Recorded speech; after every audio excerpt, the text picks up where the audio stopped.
आप सभी भैया बहनों को मेरा जोहार।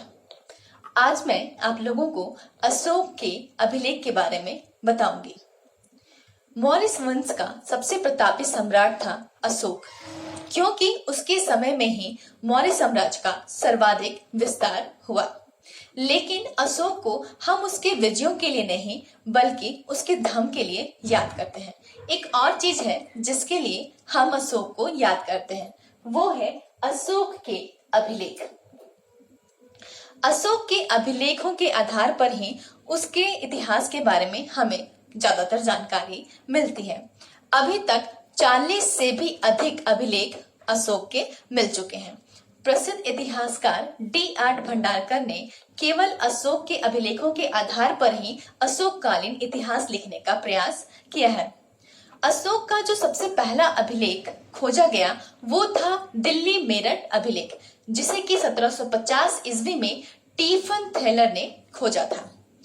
अशोक के अभिलेख को पढ़ने में सफलता जिसने हासिल की वे थे जेम्स प्रिंसप। इन्होंने 1837 में सबसे पहले दिल्ली टोपरा अभिलेख को पढ़ने में सफलता हासिल की थी।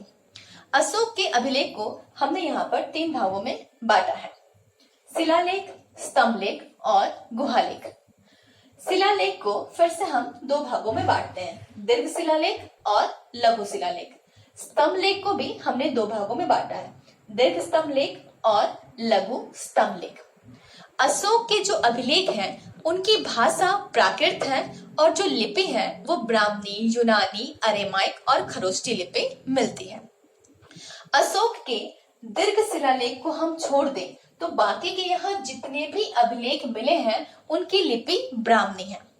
अशोक के अभिलेख जो भारत में पाए गए हैं उसकी लिपि ब्राह्मणी है और पाकिस्तान से जो अभिलेख पाए गए हैं उसकी लिपि खरोष्टी है और अफगानिस्तान से जो अभिलेख मिले हैं उसकी लिपि यूनानी और अरेमाइक है।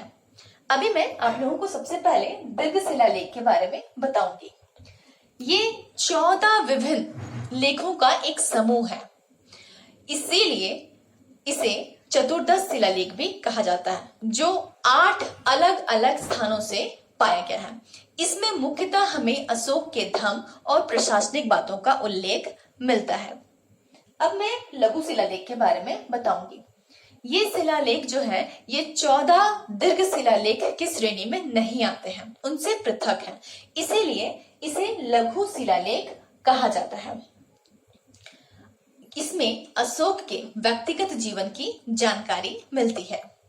अगर स्तंभलेख की बात करें तो स्तंभलेख में भी हमें अशोक के धर्म और प्रशासनिक बातों का विवरण मिलता है। स्तंभलेख को भी 2 भागों में बांटा गया है, पहला है दीर्घ स्तंभलेख और दूसरा लघु स्तंभलेख।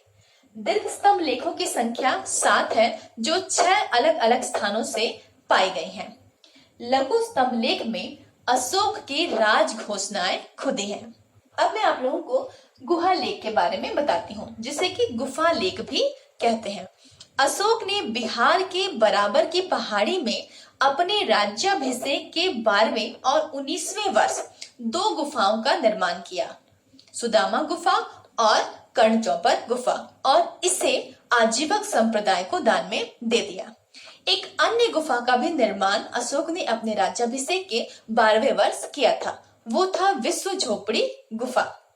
अशोक के पौत्र दशरथ ने भी नागार्जुनी पहाड़ी पर 3 गुफाओं का निर्माण किया था, गोपी गुफा, लोमरसी गुफा और वर्तिका गुफा, और इसे भी आजीवक संप्रदाय को दान में दे दिया था। इस तरह हम देखते हैं कि अशोक ऐसा पहला शासक है जिसने मात्र अभिलेखों के आधार पर शासन किया और अपने धर्म का प्रचार किया। इसी के साथ मैं प्रीति कुमारी गुप्ता आप सभी से विदा लेती हूँ। फिर मिलूंगी अपने अगले वीडियो में। धन्यवाद।